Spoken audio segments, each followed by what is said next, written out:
ఒక స్టూడెంట్ తన education complete చేసిన తర్వాత నెక్స్ట్ థాట్ ఏముంటుంది చెప్పండి? జాబ్. ఐదర్ ప్రైవేట్ జాబ్ అవ్వని లేదా గవర్నమెంట్ జాబ్ అవ్వనివ్వండి.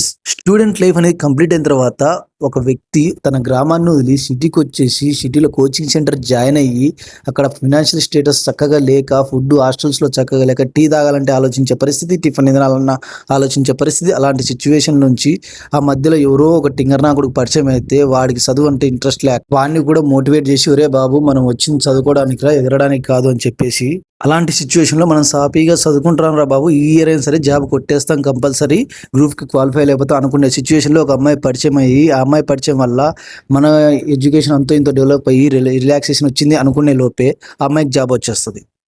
సరే ఆ అమ్మాయికి జాబ్ వచ్చింది, ఆ అమ్మాయి కూడా మనం ఎంకరేజ్ చేస్తుంది.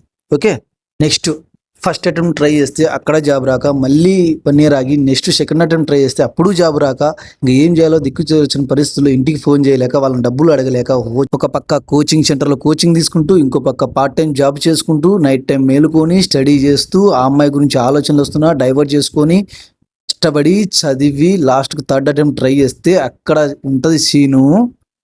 ఇంతసేపు చెప్పాను కదా ఈ స్టోరీ మొత్తం ఇప్పుడు 12th ఫెయిల్ మూవీ గురించి అండి.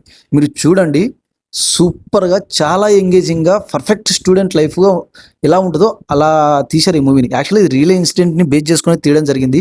మీరు చూస్తే డెఫినెట్ డిసప్పాయింట్ అవ్వరు. చేసిన స్టోరీకి సంబంధించి మీకు ఒక ఫ్రెండ్ గాడో లేకపోతే మీకు ఎవరో ఒకరు రిలేటబుల్గా ఉంటారు కదా, వాళ్ళకైతే ఈ లింక్ షేర్ చేయండి, మస్తు ఖుషి అవుతారు.